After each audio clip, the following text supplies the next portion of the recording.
ശമ്പളം മാത്രം വരുമാനമുള്ളവരാണെങ്കിൽ മാസത്തിൻ്റെ ആദ്യത്തിൽ തന്നെ ലഭിക്കുന്ന ശമ്പളം വെച്ചിട്ട് ഒരു മാസം മുഴുവൻ തള്ളി നീക്കുക എന്നുള്ളത് വളരെ പ്രയാസകരമായ ഒരു കാര്യമാണ്. മികച്ച സാമ്പത്തിക ആസൂത്രണം ചെയ്തില്ല എന്നുണ്ടെങ്കിൽ നമുക്ക് മാസാവസാനമാകുമ്പോഴേക്കും വായ്പകളെ ആശ്രയിക്കേണ്ടി വരും. സുഹൃത്തുക്കളിൽ നിന്നോ അല്ലെങ്കിൽ മറ്റുള്ള ക്രെഡിറ്റ് കാർഡുകളിൽ നിന്നൊക്കെയുള്ള വായ്പകളെ നമുക്ക് ആശ്രയിക്കേണ്ടതായിട്ട് വരുന്നു. പ്രത്യേകിച്ച് ഇന്നത്തെ ഈ ചിലവുകൾ ഉയരുന്ന കാലഘട്ടത്തിൽ രണ്ടാമതൊരു വരുമാന സ്രോതസ് ഉണ്ടായിരിക്കേണ്ടത് വളരെ അത്യന്താപേക്ഷിതമാണ്. അതോടൊപ്പം നമുക്കറിയാം കോർപ്പറേറ്റ് മേഖലകളിലൊക്കെ ഇപ്പോൾ പിരിച്ചുവിടലിൻ്റെ ഒരു കാലഘട്ടമാണ്. ഇങ്ങനെ പിരിച്ചുവിടലിനെ നമുക്ക് നേരിടേണ്ടി വന്നാലും രണ്ടാമതൊരു വരുമാന സ്രോതസ് ഉണ്ടെങ്കിൽ ധൈര്യമായിട്ട് നമുക്ക് മുന്നോട്ട് പോകാനായിട്ട് സാധിക്കും. പ്രധാന വരുമാനമായിട്ടുള്ള ശമ്പളം നിലയ്ക്കുന്ന സമയത്തോ ഇല്ലെങ്കിൽ നമ്മുടെ ഇപ്പോഴത്തെ ശമ്പളം കൊണ്ട് നമ്മുടെ ജീവിതം തള്ളി നീക്കുവാൻ ബുദ്ധിമുട്ടുന്ന സമയത്തോ രണ്ടാമതൊരു വരുമാനം ഉണ്ടെങ്കിൽ അത് വളരെ സഹായകരമാവും. അത്തരത്തിൽ ഒറ്റത്തവണ നിക്ഷേപം കൊണ്ട് രണ്ടാമതൊരു വരുമാനം സെക്കൻഡ് ഇൻകം ഉണ്ടാക്കിയെടുക്കാൻ നിങ്ങളെ സഹായിക്കുന്ന 5 നിക്ഷേപ മാർഗങ്ങളാണ് ഇന്നത്തെ വീഡിയോയിലൂടെ നമ്മൾ ഡിസ്കസ് ചെയ്യുന്നത്.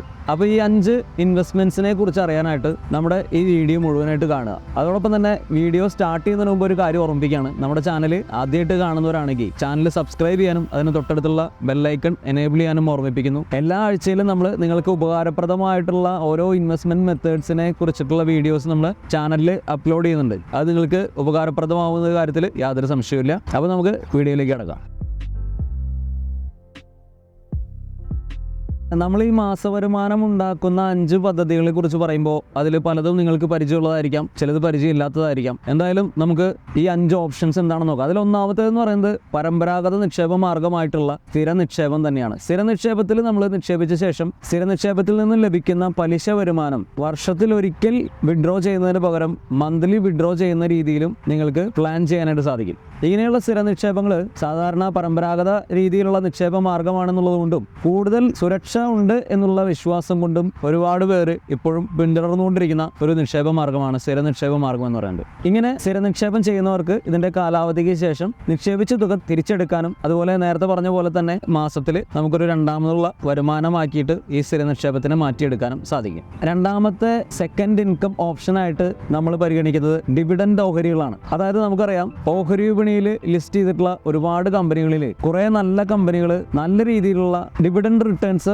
ഇൻവെസ്റ്റേഴ്സിന് നൽകുന്നുണ്ട്. ഇങ്ങനെ ഡിവിഡൻഡ് ഓഹരികളിൽ മാത്രം ഇൻവെസ്റ്റ് ചെയ്തുകൊണ്ട് രണ്ടാമതൊരു ഇൻകം ഉണ്ടാക്കി അത് വെച്ച് ജീവിക്കുന്ന ഒരുപാട് ആളുകളുണ്ട്. ഇങ്ങനെ നല്ല രീതിയിൽ ഡിവിഡൻഡ് നൽകുന്ന നല്ല പെർഫോമൻസ് കാഴ്ചവെക്കുന്ന കമ്പനികളെ കണ്ടെത്തി അവയിൽ നിക്ഷേപിച്ചിട്ട് നിങ്ങൾക്കൊരു സെക്കൻഡ് ഇൻകം ഉണ്ടാക്കിയെടുക്കാനായിട്ട് സാധിക്കും. ഉദാഹരണത്തിന് വേദാന്ത പോലുള്ള കമ്പനികൾ, വേദാന്തയുടെ ഒരു ഷെയറിന്റെ വാല്യൂ ഇപ്പോൾ 280 to 300 റുപ്പീസിന്റെ ഉള്ളിലാണുള്ളത്. അപ്പോൾ ഇത്തരത്തിൽ നമ്മൾ ഈ 300 റുപ്പീസ് ഉള്ള 1000 വേദാന്ത ഓഹരികൾ ഒരു വർഷം മുമ്പ് വാങ്ങിച്ചിരുന്നു എന്നുണ്ടെങ്കിൽ ഈ കഴിഞ്ഞ ഒരു വർഷത്തിൽ തന്നെ അത് ഏകദേശം ഒരു ഓഹരിക്ക് 100-ലധികം രൂപ ഡിവിഡൻഡ് റിട്ടേൺ ആയിട്ട് നൽകിയിട്ടുണ്ട്. അതായത് ഏകദേശം 35% റിട്ടേൺ ഡിവിഡൻഡായി മാത്രം നൽകാനായിട്ട് വേദാന്ത ഓഹരിക്ക് സാധിച്ചിട്ടുണ്ട്. അപ്പോൾ അതുകൊണ്ട് എന്തുകൊണ്ടും ഇതുപോലുള്ള ഡിവിഡൻഡ് ഓഹരികളിൽ നമുക്ക് നിക്ഷേപിക്കുമ്പോൾ നല്ല ഡിവിഡൻഡ് റിട്ടേൺ നമുക്ക് നേടിയെടുക്കാനായിട്ടും അതോടൊപ്പം തന്നെ മൂലധന നേട്ടം, ഇപ്പം നിങ്ങൾ നിക്ഷേപിച്ച ഓഹരിയുടെ വാല്യൂ കൂടുന്നതിനനുസരിച്ച് അതിന്റെ മൂലധന നേട്ടവും നേടിയെടുക്കാനായിട്ട് ഡിവിഡൻഡ് ഓഹരികൾ വഴി സാധിക്കുന്നുണ്ട്. ഇതുപോലെ തന്നെ ഇത്തരത്തിൽ ഹൈ ഡിവിഡൻഡ് റിട്ടേൺ നൽകുന്ന മറ്റൊരു ഓഹരിയാണ് ഹിന്ദുസ്ഥാൻ സിങ്ക് എന്ന് പറയുന്ന ഓഹരി. ഇങ്ങനെ ഇത്തരത്തിൽ ഒരുപാട് ഡിവിഡൻഡ് ഓഹരികളുണ്ട്. ഡിവിഡൻഡ് ഓഹരികളെ കുറിച്ചിട്ട് നമ്മൾ ഒരു വീഡിയോ ഫ്യൂച്ചറിൽ പ്ലാൻ ചെയ്യുന്നുണ്ട്. അപ്പോൾ അതിനെക്കുറിച്ചൊക്കെ കൂടുതൽ അറിയാനായിട്ട് നമ്മുടെ ചാനൽ എപ്പോഴും വാച്ച് ചെയ്തുകൊണ്ടിരിക്കുക. നമ്മുടെ സബ്സ്ക്രിപ്ഷനും ബെല്ലൈക്കണും എനേബിൾ ചെയ്യുകയാണെന്നുണ്ടെങ്കിൽ നിങ്ങൾക്ക് അതിന്റെ നോട്ടിഫിക്കേഷൻ കൂടെ ലഭിക്കും. മറ്റൊരു കാര്യം ഓർമ്മിപ്പിക്കാനായിട്ടുള്ളത് ഓഹരി നിക്ഷേപം എന്ന് പറയുന്നത് റിസ്ക് ഉള്ള ഒരു കാര്യം തന്നെയാണ്. നിങ്ങൾ നിക്ഷേപിക്കുന്ന കമ്പനിയുടെ പെർഫോമൻസ് കൃത്യമായി പഠിച്ച ശേഷം മാത്രം നിക്ഷേപിക്കാനായിട്ട് ശ്രദ്ധിക്കുക. അവയുടെ കഴിഞ്ഞ ക്വാർട്ടറിലുള്ള റിട്ടേൺസ് നല്ല രീതിയിൽ ഉയരുന്നുണ്ടോ അതോ കൂടുതൽ നഷ്ടത്തിലേക്ക് പോകുന്ന കമ്പനിയാണോ എന്നുള്ളതൊക്കെ മനസ്സിലാക്കിയ ശേഷം മാത്രം ഇൻവെസ്റ്റ് ചെയ്യുക. നമ്മൾ മുൻകാലങ്ങളിലെ ഡാറ്റയെ അവലോകനം ചെയ്തുകൊണ്ട് നമ്മൾ പറഞ്ഞ 1-2 സ്റ്റോക്സ് ആണ്. ഇതുപോലുള്ള മറ്റ് ഒരുപാട് സ്റ്റോക്സ് ഉണ്ട്. ഈ സ്റ്റോക്കുകളിലൊക്കെ ഇൻവെസ്റ്റ് ചെയ്യുമ്പോൾ നമ്മൾ സ്വന്തമായിട്ടുള്ള പഠനത്തിന് ശേഷം മാത്രം ഇൻവെസ്റ്റ് ചെയ്യാനായിട്ട് ശ്രദ്ധിക്കുക. മൂന്നാമതായിട്ട് മാസവരുമാനം ഉണ്ടാക്കിയെടുക്കാനുള്ള ഒരു മാർഗമായിട്ട് നമ്മൾ പരിഗണിക്കുന്നത് മ്യൂച്വൽ ഫണ്ടാണ്. Mutual fund SWP, systematic withdrawal plan. ഈ ഒരു സബ്ജക്റ്റിനെ കുറിച്ച് ഇതിനു മുമ്പും നമ്മൾ 1-2 വീഡിയോസ് ചെയ്തിട്ടുണ്ട്. ഈ സിസ്റ്റമാറ്റിക് വിഡ്രോവൽ പ്ലാനിലേക്ക് എത്തുവാനായിട്ട് നമുക്ക് പല മാർഗങ്ങളുണ്ട്. ഒരു വലിയ തുക നിങ്ങളുടെ കൈവശം ഉണ്ട് എന്നുണ്ടെങ്കിൽ ആ തുക നിങ്ങൾക്ക് നിക്ഷേപിച്ചുകൊണ്ട് വളരെ അടുത്ത മാസങ്ങളിൽ തന്നെ നിങ്ങളുടെ സിസ്റ്റമാറ്റിക് വിഡ്രോവൽ പ്ലാൻ അറേഞ്ച് ചെയ്തുകൊണ്ട് കറക്റ്റ് ആയിട്ടുള്ള ഒരു മാസ വരുമാനം ഉണ്ടാക്കിയെടുക്കാനായിട്ട് സാധിക്കും. അതെങ്ങനെയാണ് എന്നുള്ളതിനെ കുറിച്ചുള്ള ഡീറ്റെയിൽഡ് വീഡിയോസ് നമ്മൾ അപ്ലോഡ് ചെയ്തിട്ടുണ്ട്. ഇനിയിപ്പോൾ നമുക്ക് ഒരു വലിയ തുക ഇപ്പോഴില്ല എന്നുണ്ടെങ്കിൽ സിസ്റ്റമാറ്റിക് ഇൻവെസ്റ്റ്മെന്റ് പ്ലാൻ അതിനെക്കുറിച്ച് നമ്മൾ വീഡിയോ ചെയ്തിട്ടുണ്ട്. ഈ സിസ്റ്റമാറ്റിക് ഇൻവെസ്റ്റ്മെന്റ് പ്ലാൻ വഴി നമ്മൾ ഒരു നിശ്ചിത തുക എല്ലാ മാസവും വിവിധ മ്യൂച്വൽ ഫണ്ടുകളിൽ നിക്ഷേപിച്ചുകൊണ്ട് കുറച്ച് നാളത്തെ നിക്ഷേപത്തിന് ശേഷം നിങ്ങളാൽ കഴിയുന്ന കാലഘട്ടത്തിലെ നിക്ഷേപത്തിന് ശേഷം ചിലർക്ക് 3 വർഷമോ 5 വർഷമോ 10 വർഷമോ എത്ര വർഷം നിങ്ങൾക്ക് നിക്ഷേപിക്കാൻ സാധിക്കും, അതിനുള്ളിൽ ഒരു വലിയ കോർപ്പസ് ഉണ്ടാക്കിയെടുത്ത് അതിനെ SWPയിലേക്ക് കൺവേർട്ട് ചെയ്തുകൊണ്ട് അങ്ങനെയും ഒരു മന്ത്ലി റിട്ടേൺ നിങ്ങൾക്ക് നേടിയെടുക്കുന്ന രീതിയിൽ SWP സെറ്റ് ചെയ്യാനായിട്ട് സാധിക്കും. നമ്മൾ ഈ പറഞ്ഞ പ്ലാൻ പ്രകാരം മന്ത്ലി നമ്മളൊരു തുക ഇൻവെസ്റ്റ് ചെയ്തുകൊണ്ട്, അതായത് സിസ്റ്റമാറ്റിക് ഇൻവെസ്റ്റ്മെന്റ് പ്ലാൻ വഴി മന്ത്ലി ഒരു തുക ഇൻവെസ്റ്റ് ചെയ്തുകൊണ്ട് ഒരു വലിയ കോർപ്പസ് ഉണ്ടാക്കിയെടുക്കുന്ന സമയത്ത് നമ്മൾ ഇൻവെസ്റ്റ് ചെയ്യേണ്ടത് ഇക്വിറ്റി ഷെയർസിലേക്കും അതിനുശേഷം ഈ ഒരു എമൗണ്ട് നമ്മൾ SWPയിലേക്ക് കൺവേർട്ട് ചെയ്യുന്ന സമയത്ത് അത് ഡെറ്റ് ഫണ്ടുകളിലേക്കും മാറ്റുന്നതായിരിക്കും കൂടുതൽ ഉചിതം.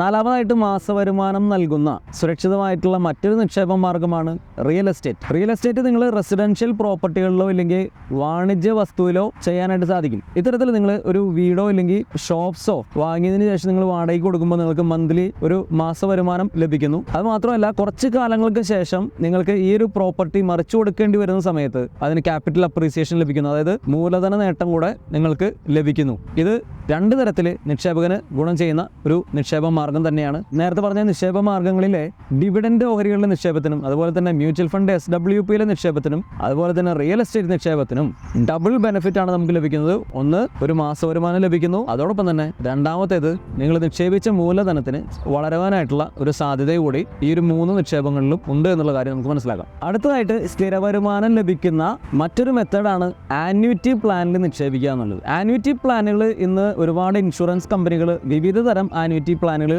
നൽകുന്നുണ്ട്. വിരമിച്ചതിന് ശേഷം ഒരു വലിയ തുക നിക്ഷേപിച്ചുകൊണ്ട് ആ നിക്ഷേപിച്ച തുകയിൽ നിന്ന് മാത്രമായിട്ട് കൃത്യമായിട്ടുള്ള ഒരു മാസവരുമാനം നൽകുന്ന ആന്വിറ്റി പ്ലാനുകളുണ്ട്. ഇല്ലെങ്കിൽ കുറച്ച് വർഷങ്ങളിലെ ഇൻവെസ്റ്റ്മെന്റിന് ശേഷം നിങ്ങൾക്ക് ആ ഒരു 5-10 വർഷത്തെ ഇൻവെസ്റ്റ്മെന്റിന് ശേഷം അടുത്ത വർഷം മുതൽ കൃത്യമായിട്ടുള്ള മാസവരുമാനം നൽകുന്ന ഇല്ലെങ്കിൽ ക്വാർട്ടർലി വരുമാനം നൽകുന്ന ആന്വിറ്റി പ്ലാൻസ് ഉണ്ട്. ഇങ്ങനെ വിവിധ തരം ആന്വിറ്റി പ്ലാനുകൾ ഒരുപാട് ഇൻഷുറൻസ് കമ്പനികൾ നമുക്ക് നൽകുന്നുണ്ട്. ഇൻഷുറൻസ് റെഗുലേറ്ററി ഡെവലപ്മെന്റ് ബോർഡിന്റെ അണ്ടറിലായതുകൊണ്ട് തന്നെ ഇത്തരം നിക്ഷേപങ്ങൾ സുരക്ഷിതമായിരിക്കും എന്നുള്ളതാണ് കരുതപ്പെടുന്നത്. അപ്പോൾ ഇത്തരത്തിൽ ഏതെങ്കിലും ഇൻവെസ്റ്റ്മെന്റ്സ് നിങ്ങൾക്ക് ചെയ്യാൻ താല്പര്യമുണ്ട് എന്നുണ്ടെങ്കിൽ നമ്മളെ കോൺടാക്ട് ചെയ്യുകയാണെങ്കിൽ നമുക്ക് നിങ്ങളെ ഹെൽപ്പ് ചെയ്യാനായിട്ടും കൂടെ സാധിക്കും. ഇന്ന് നമ്മൾ ഈ പറഞ്ഞ നിക്ഷേപ മാർഗങ്ങളും നിങ്ങൾക്ക് ഉപകാരപ്രദമാവും എന്ന് ഞാൻ പ്രതീക്ഷിക്കുന്നു. ഇതിൽ നിന്നും നിങ്ങൾക്ക് അനുയോജ്യമായ നിക്ഷേപ മാർഗങ്ങൾ മാത്രം തിരഞ്ഞെടുത്തുകൊണ്ട് അവയിൽ നിക്ഷേപിച്ച് ഒരു രണ്ടാമതൊരു വരുമാനം ഉണ്ടാക്കിയെടുക്കാൻ നിങ്ങൾക്ക് സാധിക്കട്ടെ എന്ന് ഞാൻ ആശംസിക്കുകയാണ്. അപ്പോൾ ഇതുപോലെ ഉപകാരപ്രദമായിട്ടുള്ള ഒരുപാട് വീഡിയോസുമായിട്ട് നമ്മൾ എല്ലാ ആഴ്ചയിലും നമ്മുടെ ചാനലിൽ അപ്ലോഡ് ചെയ്യുന്നുണ്ട്. അപ്പോൾ നിങ്ങൾ നമ്മുടെ ചാനൽ സബ്സ്ക്രൈബ് ചെയ്യും, നമ്മുടെ വീഡിയോയ്ക്ക് ലൈക്ക് ചെയ്യും, കമൻറ്റ് ചെയ്യുകയൊക്കെ ചെയ്യുന്നത് വഴി നമുക്ക് ലഭിക്കുന്ന പ്രോത്സാഹനത്തിന് ഒരുപാട് നന്ദി.